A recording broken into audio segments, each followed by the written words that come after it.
Olá, estamos começando o último encontro da oficina Por Onde Anda a Poesia, Caminhos e Diálogos.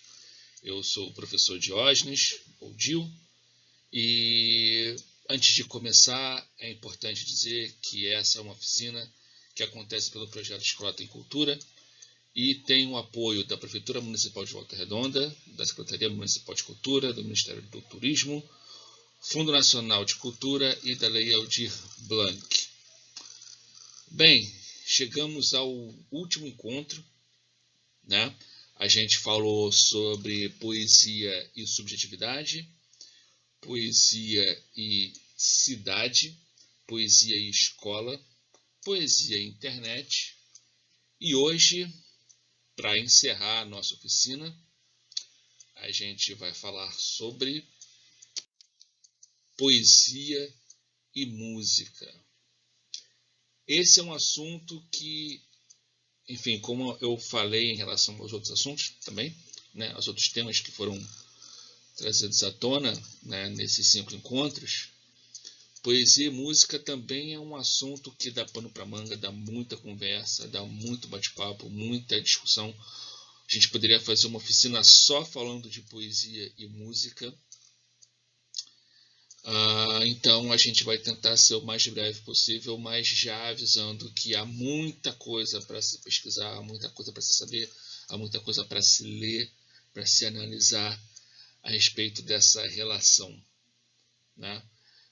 Até porque muitas vezes quando a gente conhece a poesia, principalmente na escola, né, a gente não associa muito a música.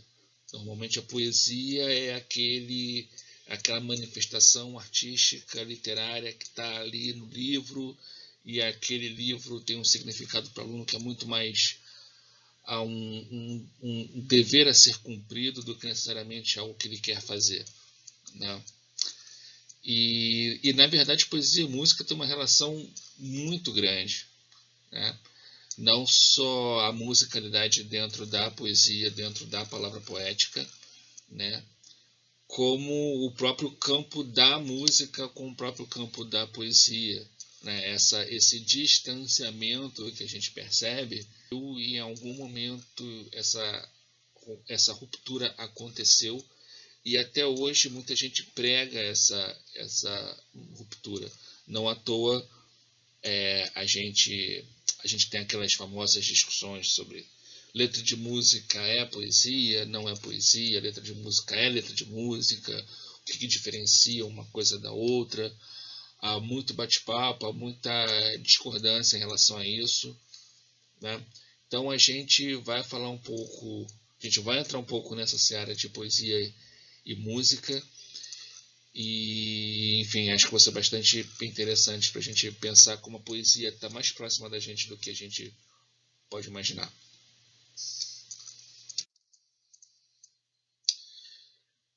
Bem, como eu falei, poesia e música sempre estiveram juntas, mas em um determinado momento da nossa história elas se separam. E que momento é esse? Em que momento que a poesia ela não só se separa da música, como ela vai perder a sua força oral e vai ganhar mais relevância com o passar dos anos a sua escrita, ou seja, a sua representação em papel, em livro, né? E a música seguiu o seu caminho. E em que momento há essa separação?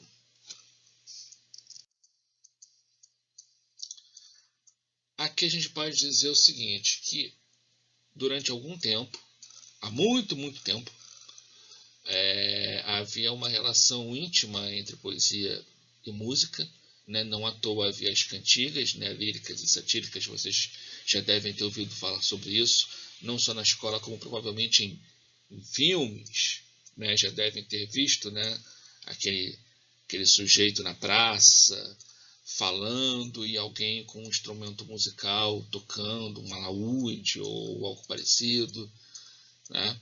E o texto era acompanhado por música e dança. Isso é muito interessante, a questão da dança, né? que a gente normalmente separa, não, dança é uma coisa, poesia é outra, música é outra, e ali estava tudo junto. Era texto, música, dança, e o texto, nesse momento, era para ser cantado. Então, muitas vezes, era cantado e não falado, né? Como a gente se acostumou a ver e se acostumou a saber. Então, aquela pessoa que estava, aquele poeta que estava na praça ou em meio ao seu povo, cantando aquele texto com música e com dança, ele era a representação máxima dessa união de poesia e música. Estavam sempre juntos. Para onde a poesia fosse, havia um instrumento musical, e esse casal ficou junto durante muito tempo. Mas há um momento na nossa história em que há essa quebra, há esse rompimento, há essa separação, que acontece justamente no século XVI, né, quando a poesia se torna independente da música. Né? E por que isso vai acontecer? Primeiro, porque num determinado contexto não vai mais existir instrumentos musicais. E nesse contexto, o texto passa a ser declamado, ele passa a ser falado, não mais cantado. Já que não existe música, para que cantar? Né? Então vamos falar os poemas. E nesse primeiro momento do poema declamado, a gente tem a forte presença das figuras de linguagem e da métrica, algo que não era tão comum anteriormente. Né? E esse contexto do qual falo, que há essa separação e a poesia começa a ser falada, vem justamente da poesia produzida nos palácios, ou seja, a poesia voltada para a corte, para os membros da corte. Anteriormente, aquela poesia ligada à música, a gente tinha a figura do poeta em meio às pessoas, ao povoado. Né? A corte era uma outra coisa, era uma outra realidade. Essa poesia falada passou a ganhar importância na corte, sem música, apenas com o poder da palavra sendo dita. Né?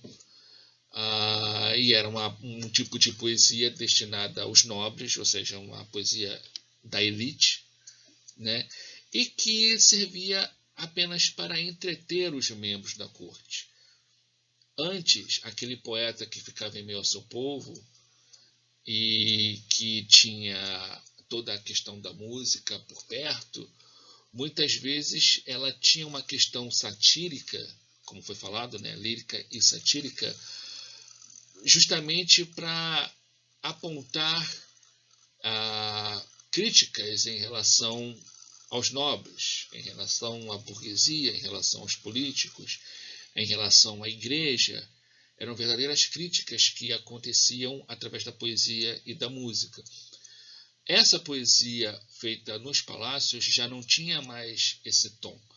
Era apenas um entretenimento, né, que explorava questões religiosas, satíricas, líricas, heróicas, mas nunca com aquele tom de fazer gozação com a nobreza, até porque toda a poesia era usada como entretenimento para os membros da corte.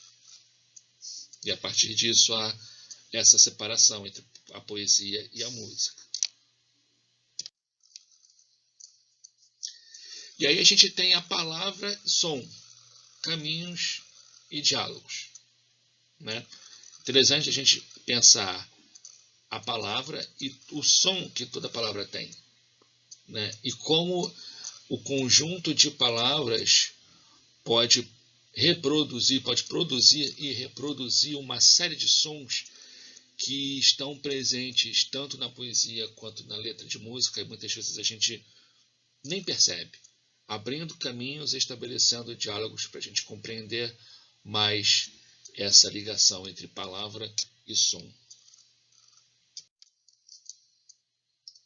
Então a gente tem a sonoridade do poema, que muitas vezes pode ser uma regularidade, uma sonoridade regular, perceptível, que tem uma melodia própria, uma ordenação dos sons, algo que a gente percebe muito fácil. Aquele poema em que determinadas letras se repetem, determinados fonemas, determinadas palavras, até determinados versos, né? A gente percebe que tem uma regularidade no som daquele poema. Já em outros poemas, a gente percebe uma sonoridade que é irregular, que é discreta, que tem um som mais próximo à prosa, né? Então não é tão claro assim, não aparece tanto, não tem tanta essa marca perceptível, mas ela está lá. Até mesmo os textos em prosa, ela tem uma sonoridade. E é muito interessante a gente fazer esse exercício da leitura em voz alta. Sempre procurar, lendo um poema ou lendo um texto em prosa, é muito interessante a gente ter essa sensibilidade de fazer essa leitura em voz alta para justamente perceber essas sonoridades, às vezes regular, às vezes irregular, às vezes perceptível, às vezes discreta, né? E esse efeito sonoro vai aparecer justamente nas palavras, nos fonemas, como eu falei anteriormente, né? Na expressividade desses sons, na repetição da mesma consoante, né? A presença de uma determinada vogal, de uma determinada sílaba que se repete. A questão da rima também contribui bastante para que a gente perceba a presença do som. Agora, é claro que nem todo poema vai apresentar rima. Um texto em prosa não necessariamente apresenta rima, é até mais difícil. Mas isso quer dizer que não há sonoridade naquele poema, que não há sonoridade naquele texto? Não, existe. Como eu falei, em alguns casos é mais perceptível, em outros casos menos. A gente tem o trava-língua, que aparece muitas vezes, né? E aí a gente tem um som que tem um sentido, né? A gente percebe que o som está colocado ali não de qualquer jeito, ele tem um sentido, ele tem um porquê de estar ali. E ele justamente vai causar uma sensação. E esse som pode ser tanto das palavras quanto marcas de oralidade que vão para o texto escrito. Isso é muito interessante também. Tem muitos poetas que trabalham com essa ferramenta, né? A gente percebe a presença de um ritmo, e o ritmo tem muito a ver com a sonoridade, no sentido de alguns serem perceptíveis, alguns desses ritmos, a gente percebe, tá lá, quando a gente lê, a gente percebe, e em outros casos não. Mas, de novo, isso quer dizer que não tem ritmo? Não, ele está lá.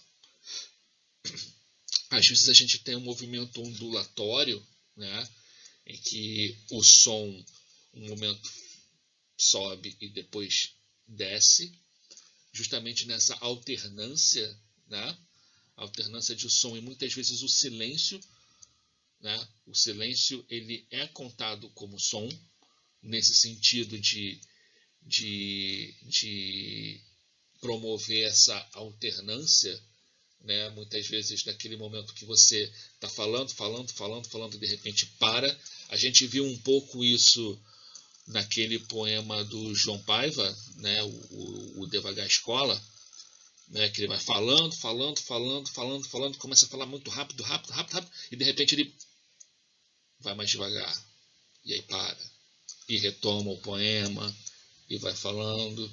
Ou seja, tudo isso faz com que exista uma unidade configurada no poema. Há um trabalho ali. Há um trabalho que é bem perceptível. Em outros casos, é menos. Mas ele está lá. Essa composição. Essa ideia de composição. E a sonoridade na poesia. Como é que a gente percebe essa sonoridade? Que importância essa sonoridade tem? A gente chegou a falar alguma coisa a respeito disso se eu não me engano, foi no encontro em que a gente conversou sobre poesia e escola, que era justamente os sons das palavras que muitas vezes a gente tem a possibilidade de brincar com essas palavras, de brincar com esses sons, mas muitas vezes essa brincadeira acaba ficando de lado por causa de outros quesitos que precisam ser levados em conta no processo escolar, né? Mas a poesia tem muita sonoridade. Vamos dar uma olhada. A gente percebe uma composição rítmica na poesia, né, em alguns casos de maneira bastante clara, em outros menos. Um conjunto sonoro significativo, né, aquela coisa da repetição, né? E muitas vezes até mesmo essa construção sonora traz imagens. Ela faz com que imagens surjam a partir desse som, a partir do trabalho em volta desse som, né?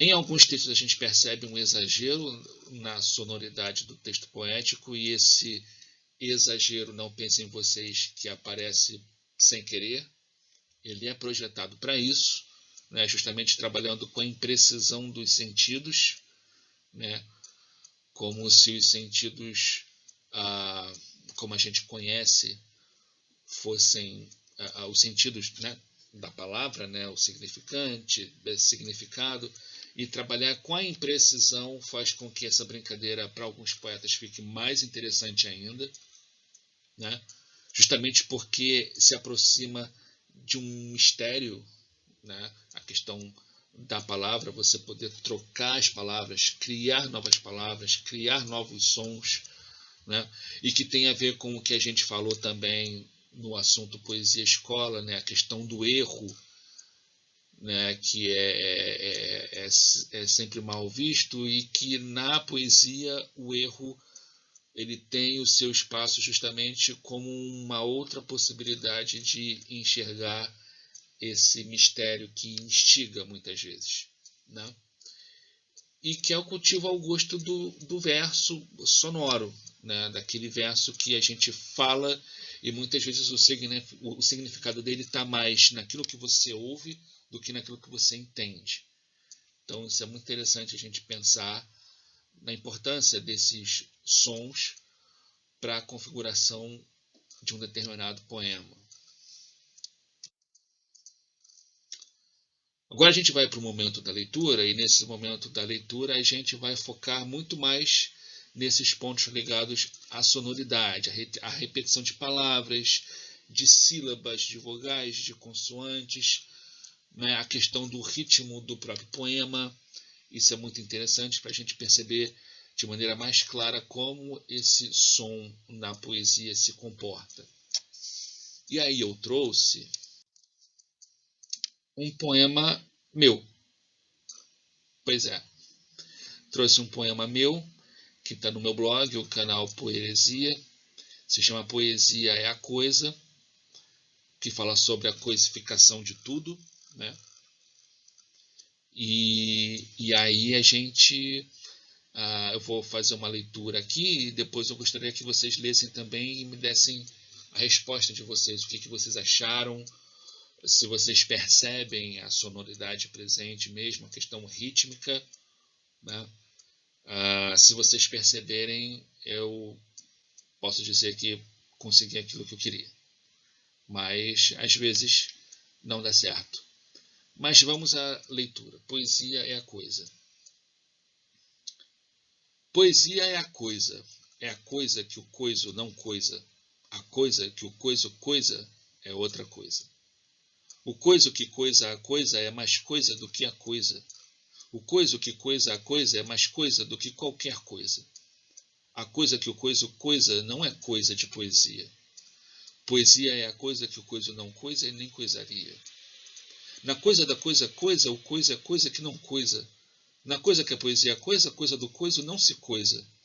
Na coisa que a poesia é, o coiso não coisa nem se quiser. Na coisa da coisa coisada, a coisa do coiso não coisa nada. Poesia é a coisa. É a coisa que o coiso não coisa. A coisa que o coiso coisa é outra coisa. Bem, percebam a repetição da palavra coisa, né? e como isso vai se desenrolando, né, para falar de coisa, a palavra coisa em diferentes lugares, com diferentes significados, né, se repetindo várias vezes.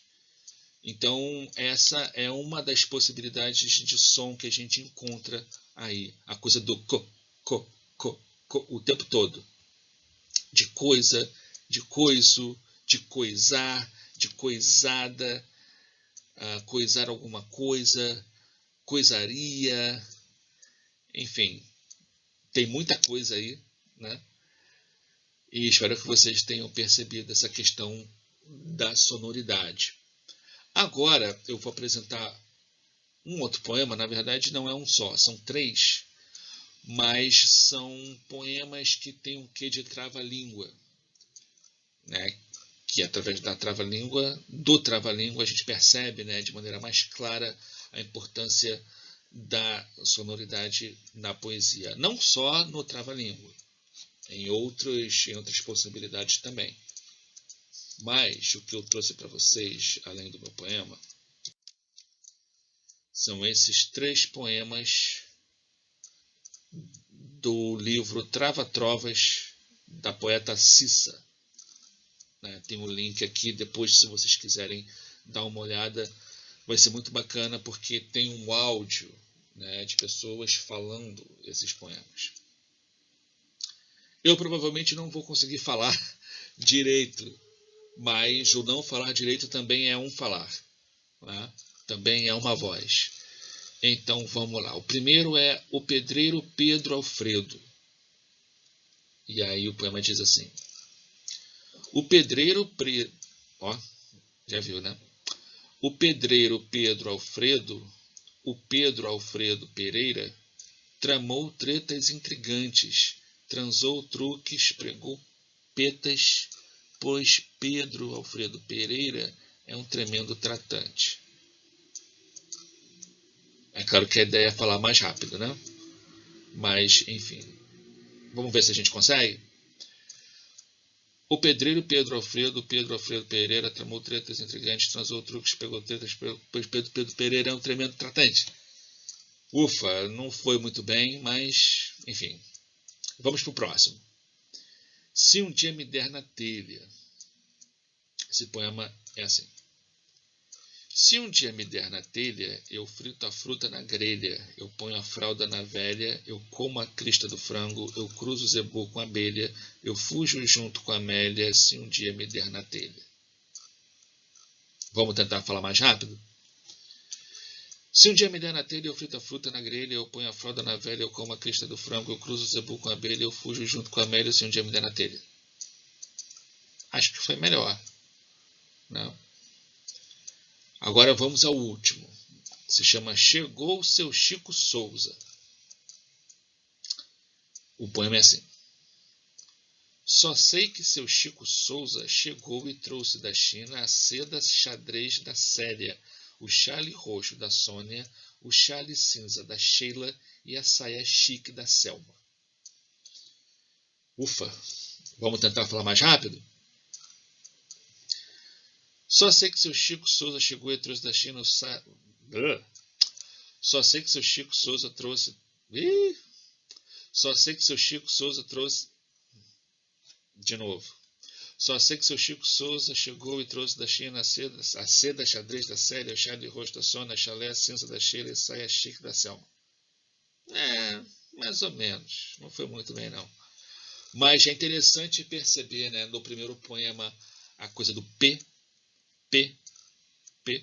E não só do P, mas do T também, né? Essa proximidade sonora de P e T. Né?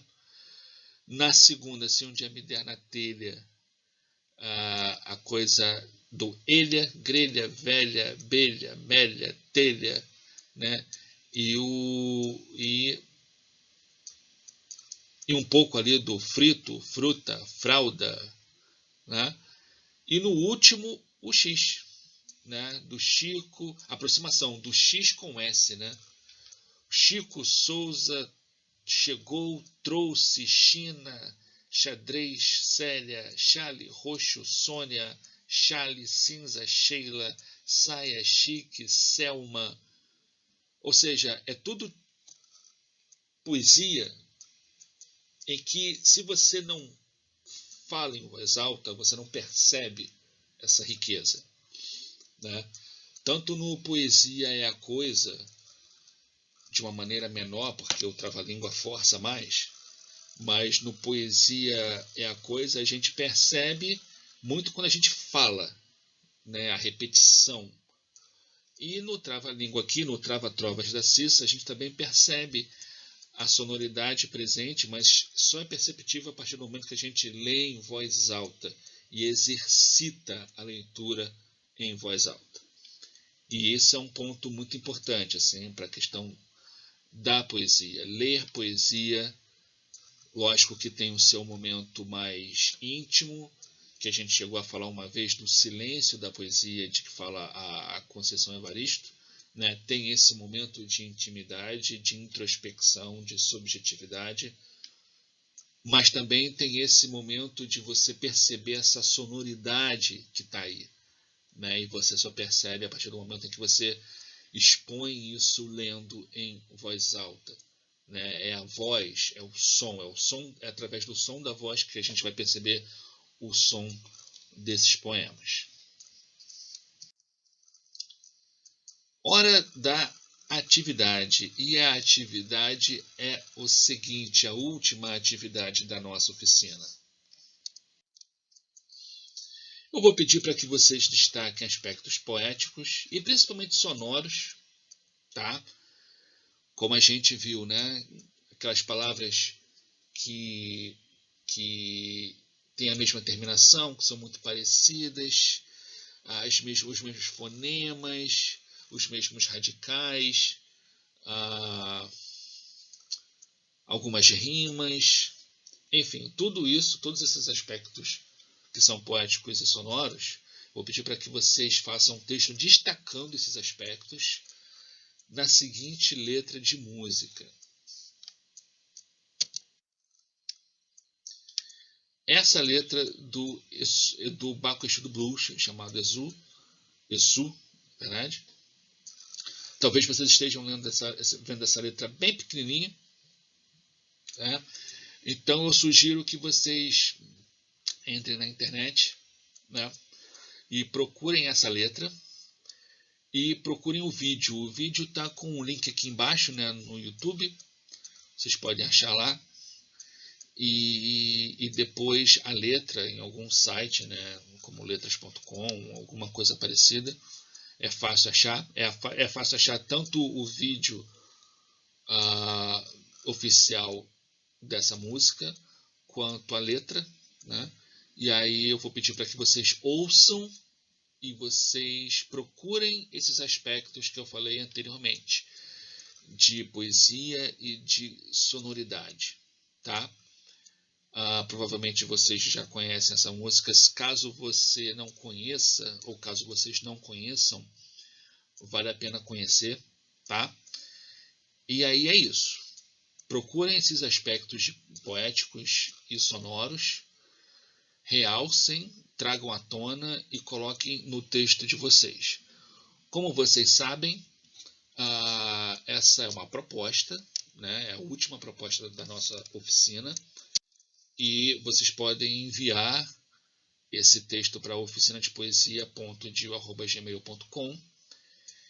Lógico, não só da proposta, mas qualquer comentário que vocês queiram fazer a respeito dessa oficina, desse assunto, né?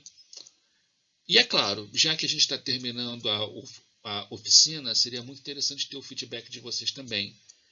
O que vocês acharam, se vocês gostaram, se vocês não gostaram, se sentiram mais interessados nesse campo da poesia, se através da oficina vocês perceberam que a poesia está muito mais próxima da gente do que a gente pode imaginar, né? Que a poesia tem uma força assim, que uma vez que a gente conhece, a gente dificilmente deixa de lado. Se vocês perceberam isso, ou se vocês têm outras considerações a fazer, podem escrever oficinadepoesia.dio@gmail.com.